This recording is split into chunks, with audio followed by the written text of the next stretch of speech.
All right, thank you all for being here. Hope we didn't keep you waiting too long. Appreciate you coming in here on a Saturday afternoon, evening. Good day in a lot of ways. Tried to make it as game-like as we could. SEC officials out there for the most part, sideline communication, coaches in the press box on offense, and all of the communication that we would have to have during a game. The young quarterbacks made them live today. They need to learn that they're going to get hit and that I'm not just going to stand back there and, blow the whistle when somebody gets close. So I thought those guys handled that well, the young quarterbacks that were live, and seeing them make some plays with their feet. Injury-wise, some guys that we did hold out today, Marshawn Lloyd, Christian Beal-Smith, Josh Vann, Corey Rucker, Sherrod Green, and Landon Sampson. Those are really the only new ones. You guys have been out there and kind of seen who hasn't been going, but those were some guys that didn't scrimmage today. None of those are long-term issues at all. Most of them will be back Monday. We're off tomorrow. We don't practice, but Monday morning's our next practice. I would imagine most of those guys would be back. A couple of them may go into the middle of next week, but nothing long term from those guys.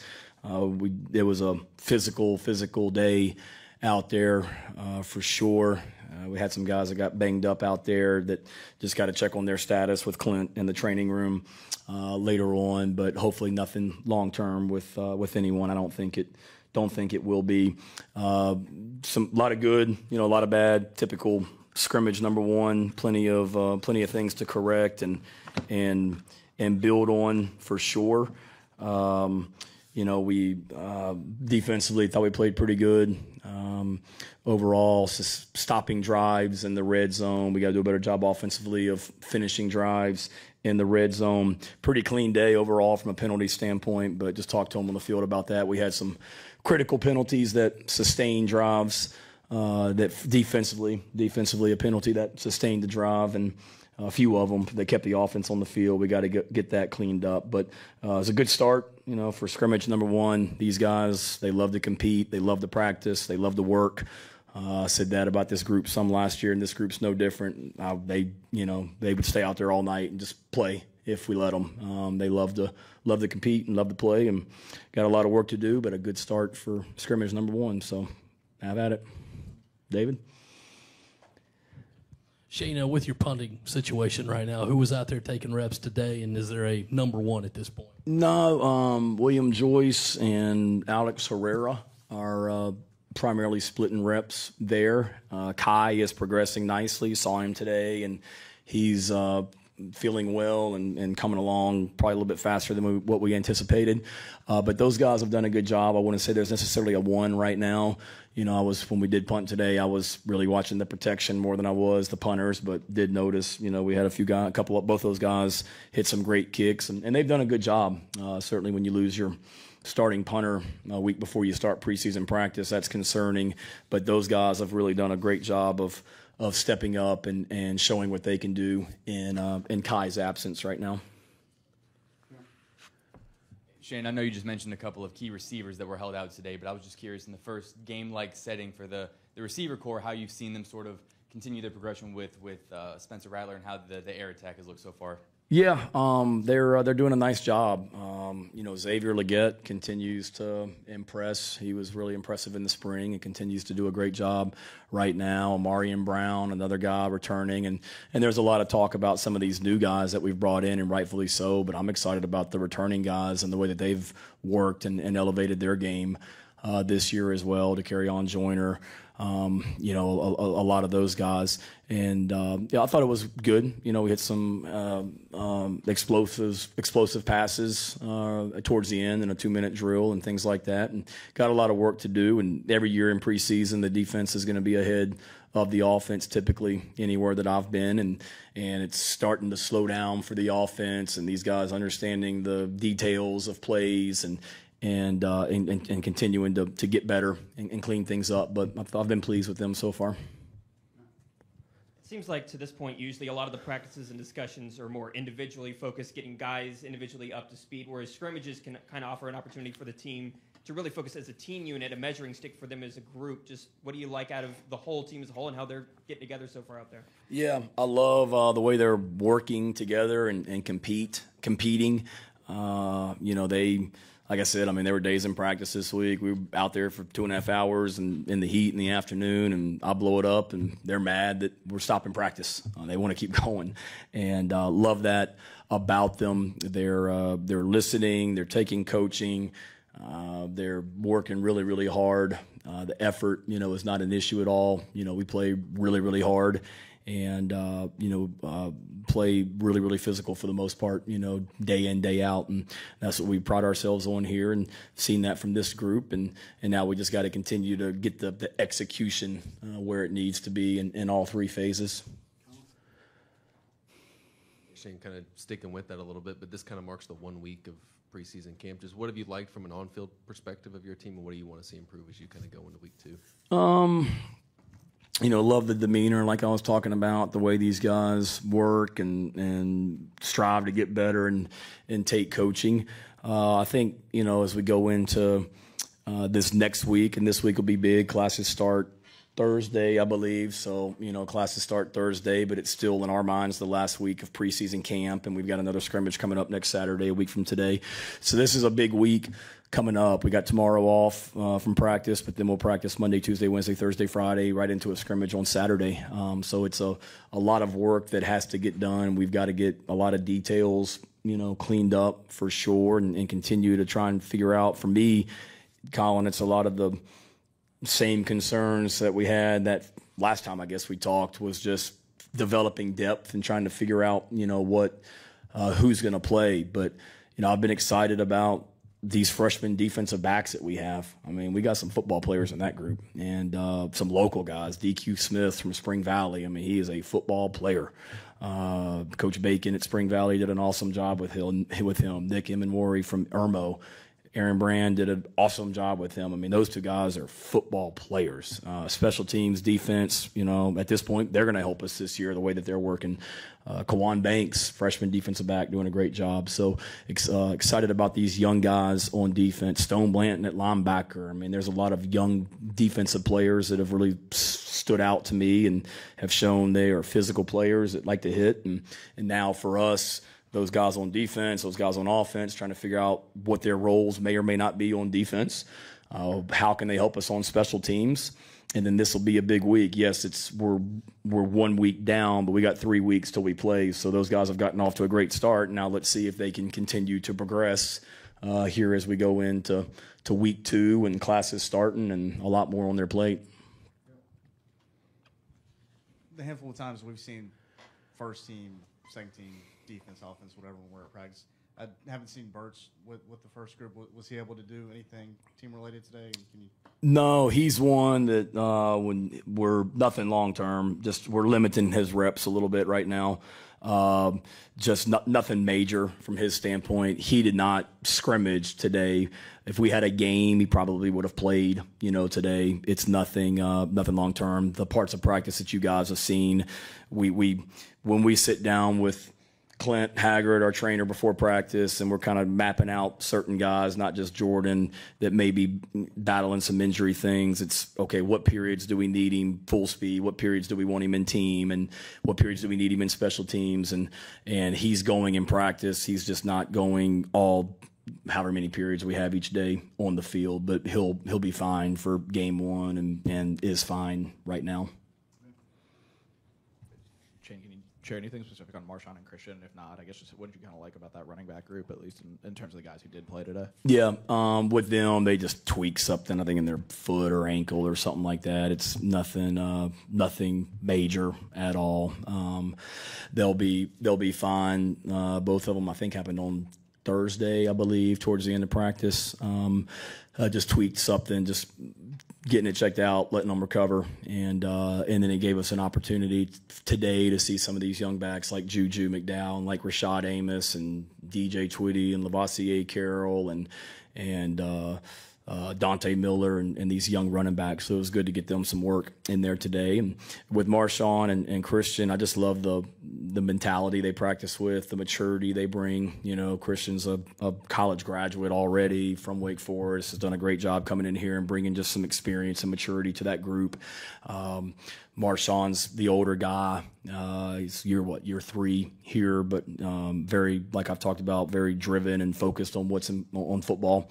And just love the way that those guys are leading that group and the maturity and the business-like mentality they bring to it.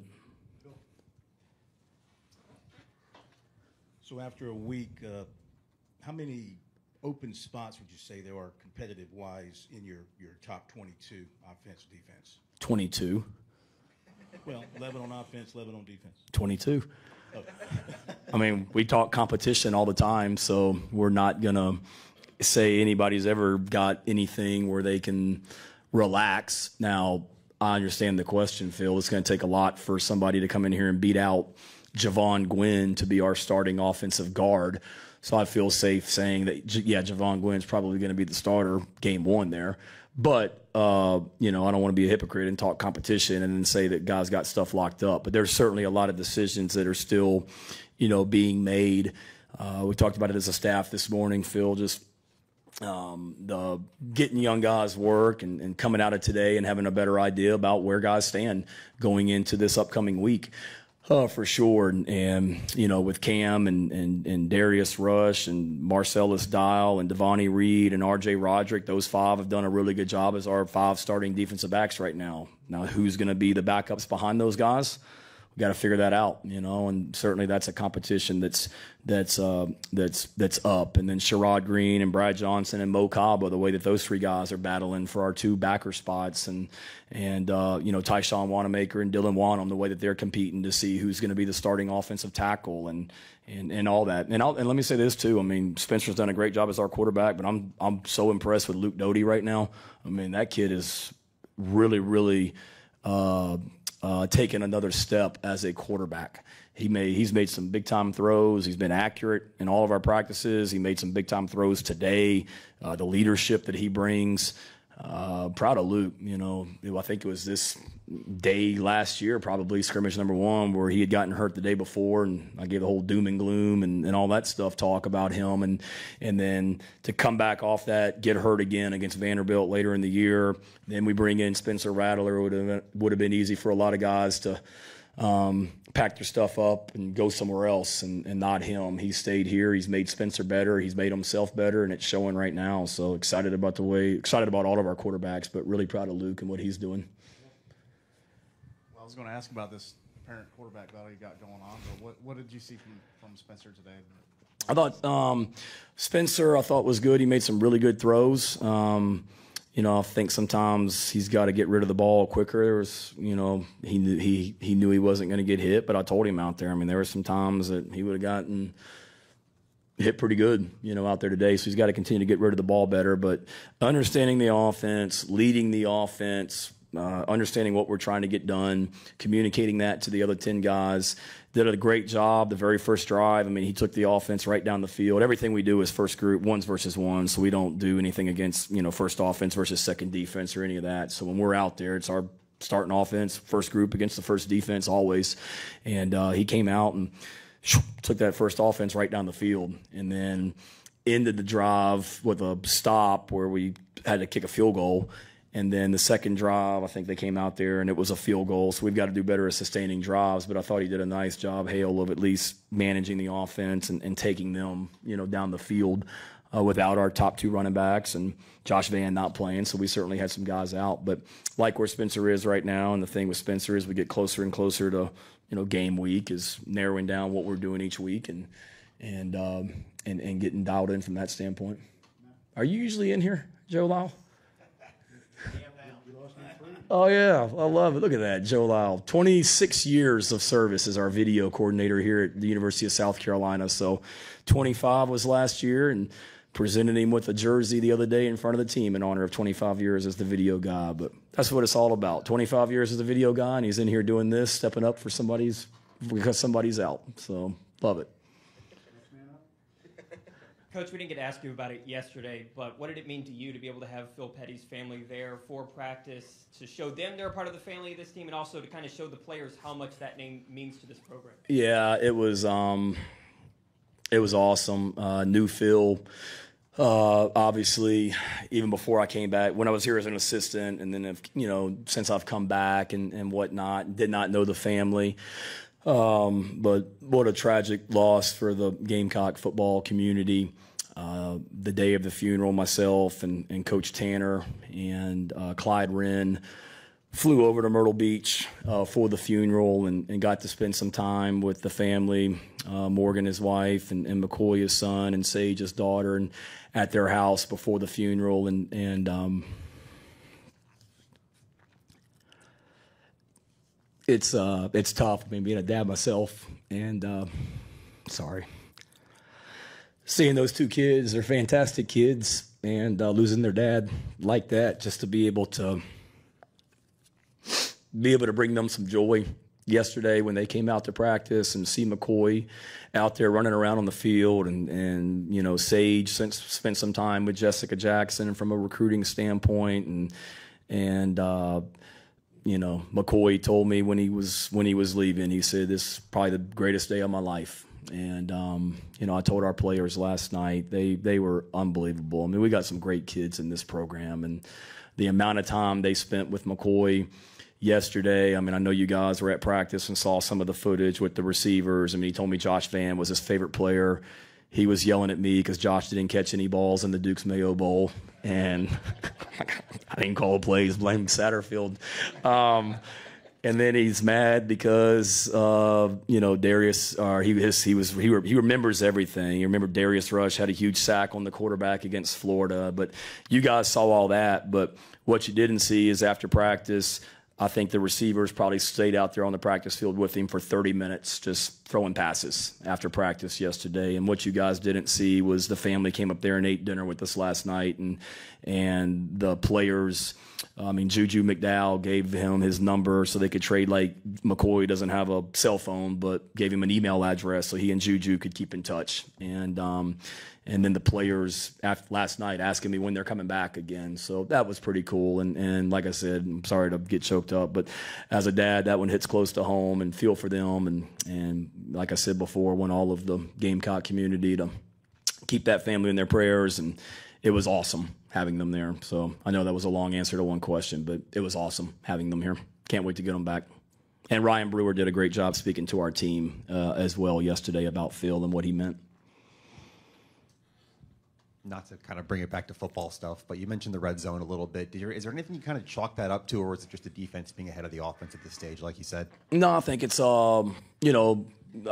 need to be able to execute offense and defense down there. Certainly the defense and all is going to be a little bit ahead. And a lot of the red zone stuff, what's today, Saturday? I think Thursday was the first day we installed red zone. And then yesterday we did basically from the 10-yard line in.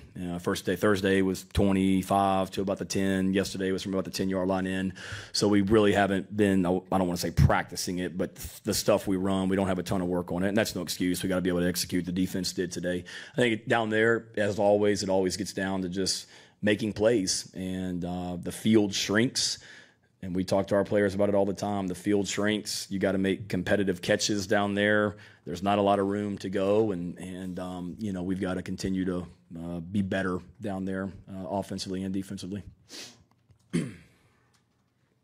Sticking with the red zone, last year's home and away splits were kind of drastic in terms of how well y'all played at home versus on the road. As you get into this year, just what does this team have to do to be better on the road against SEC teams? Great question. I wish I knew the answer. We've spent a lot of time looking at it for sure, and you're right. I mean, we talked about it with the team. We had some bad first quarters on the road. Our first halves, I should say. Tennessee, Texas A&M, Georgia, I guess, was 21-6. Should have been 21-6 going into halftime before I screwed it up. But East Carolina had us down 14-0, going into the half before Damani made that play. So it's something that we've looked at. We've got to be better on the road. it's something that we've been thinking about and talking about ever since January, to be honest with you, Colin. Like looking at what we do on Fridays before away games. Is there anything we can be doing differently at the hotel on Friday nights? And don't get me wrong, we played some really good teams on the road last year too, but we did not handle new environments well last year, and that's been a point of emphasis with this year's team, is being able to handle change better. And whether it be something, I think one day you guys were out there last week, we completely switched up like the field locations of where some of the things normally take place at practice. That was intentional, just to get used to being in unfamiliar environments and things like that. And we got to play better, we got to coach better. And not only that, but, you know, big point of emphasis, if you look at us offensively, we were not good in the third quarter last year. And that's been a point of emphasis. We got to be better coming out of halftime. And we were today. That was one thing. We didn't have a great first half of the scrimmage, but we were much better the second half of it, and talked about it. You know, this is like halftime, and you guys are out there at practice when we have that.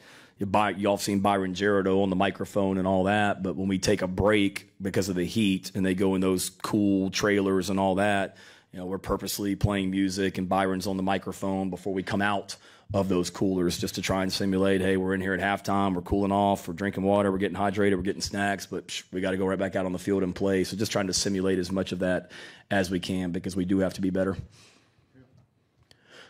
What have you seen from the first week with the interior D linemen?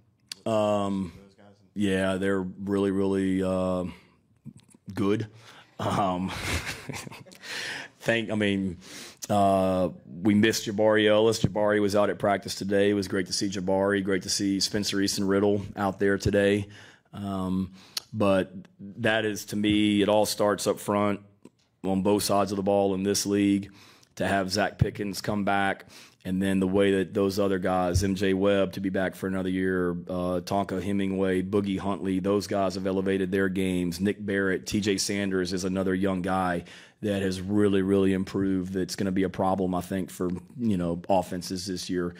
So we're deep at that defensive tackle position. We're very mature. I mean, that's a group that they love to work, and got a great spirit about themselves, and like the way that they're competing right now. Shane, you mentioned Byron and the microphone. I guess, how did that kind of start at practice? It's a good question. I think he kind of just took it upon himself, to be honest with you. He's been the music guy, and then this year it was we talked about. I think we went and watched the Carolina Panthers I did back in June practice, and they had a break in the middle of their practice in June, and they were playing music during their break, and I remember making a mental note, you know, that's probably pretty good. Just you take a break in the middle of practice, sometimes it's not easy to get them going. So it started as, all right, let's just play music during break, which we didn't do last year, just to try and get them going a little bit. And then I think after that, Byron just kind of found his inner motivational skills, and one day I just heard him talking, and it's great because he's great at it, but then I can, you know, tell him messages that I want to convey, and he'll, you know, say it. So he's been awesome. He really has. He's a great, you know, part of our football program, and a very valuable part, and does a great job with that, but obviously does an awesome job in the weight room too, with our guys getting them ready to go. Just going back to Phil Petty, any plans to honor him with a decal or any kind of sticker on the uniforms? I don't know. I would love to. It's not something that, you know, I'll be honest with you, Coach Tanner and I went to the funeral and came back, started practice, I think the very next day or 2 days later. And it's not something that we've discussed, but I would love to be able to, you know, to do something. I don't know if we'll release that video yet. Justin King, I guess, and his crew put out a video from his trip yesterday of Ryan Brewer talking to the team. And if you watch that, you see that we added Phil to that quarterback meeting room and put his, you know, picture of the ceiling or floor to ceiling wallpaper like those other quarterbacks in there. We added him on that as well. So that was pretty cool, being able to show the family that yesterday. But yeah, any way that we can continue to, you know, honor him, I'd love to. Shane, there was a picture that posted of you on social media of you standing on a tree. I can obviously figure out who that was for, but just can you kind of take me through the plan and the execution of something like that? Yeah. Trying to not get in trouble with the NCAA by how I answer this. I was at the beach and was out for a walk, I think we were coming back from dinner as a family, and I just got my daughters to take 2 or 3 pictures of me either in or on a tree. I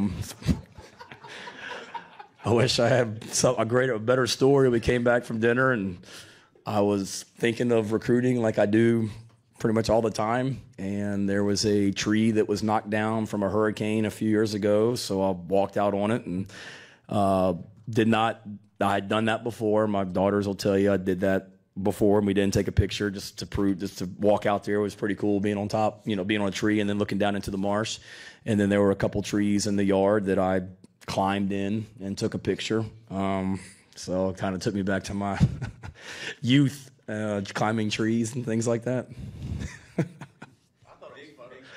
No, that was not Photoshop. That was for real. Correct, Sutton? Olivia? Yep. I think Olivia took the picture. No, was it Olivia or did you take it?